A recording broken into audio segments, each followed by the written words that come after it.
संस्कार 11, 11.5, 12 महिन्यांमध्ये येणारा 47 गावांचा प्रवास पूर्ण करत असणारा वर्षश्राद्ध अथवा पुण्यस्मरण संस्कार.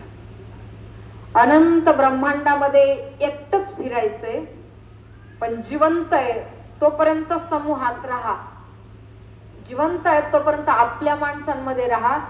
एकदा जीव गेला का एकट्याचाच प्रवास आहे. कोणी बघितलंय, मेल्यानंतर कोणी बघितलंय असा प्रश्न जेव्हा येतो तेव्हा त्याचं उत्तर असं आहे, पुरातन प्राचीन धार्मिक दुर्मिळ श्राप मिळाल्यानंतर जे पाहिलं ते लिहून ठेवलं. आत्ताच्या प्रमाण भाषेत सांगायचं झालं तर मारीती तोडीती झोडीती यमाचे किंकर बहुसाल. अर्थात या सगळ्या गोष्टी वाचनानं किंवा संतांनी मांडलेल्या कथनानंतर लक्षात येतील, पण नुसते लक्षात येऊन उपयोग नाही. ज्या दिवशी आचरणात येतील त्या दिवशी खऱ्या अर्थानं सार्थक आहे. बोलणाऱ्यानं बोलावं, ऐकणाऱ्यानं ऐकावं, पण ऐकणाऱ्याने मात्र शब्द आणि शब्द अंतःकरणात साठवावं. पापाच्या राज्यात राहतो आणि वैऱ्याचं नाव घेतो. होलिकेनं बहिणीनं हिरण्यकश्यपूच्या मांडीवरती घेतलेलं आहे. न जळण्याचं अग्नीचं भय नाही जिला ती होलिका. मांडीवरती घेतलं भाच्याला,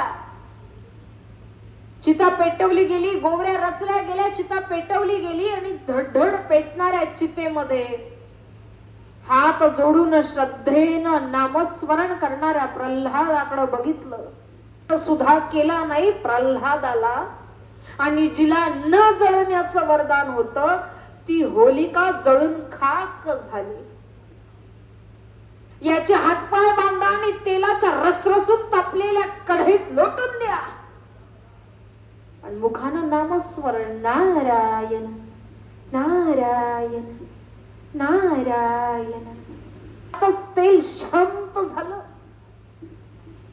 उंच कड्यावरनं लोटून द्या, मदोन्मत्त हत्तीच्या पायाखाली द्या, विषारी सर्पांमध्ये नेऊन सोडा. विषारी सर्पांनीही दंश केला नाही. मदोन्मत्त हत्तीही पायाशी येऊन शांत बसला आणि उंच कड्यावरनं पुष्पागत खाली उतरावं. ताकद कशाची? ताकद नामस्मरणाची.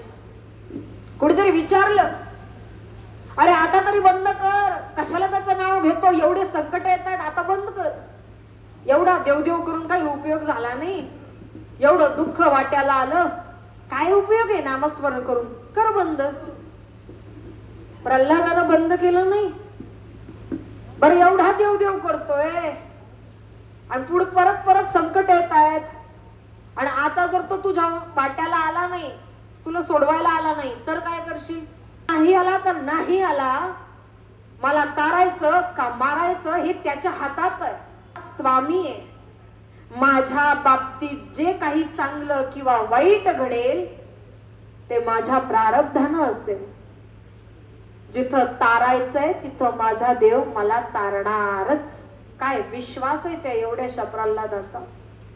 आणि खरंच विश्वास ठेवा, ज्यानं पोट दिलंय एवढी ताकद माझ्या देवात आहे, अनुभव आहे, तो येतोच, त्याला यावंच लागतं.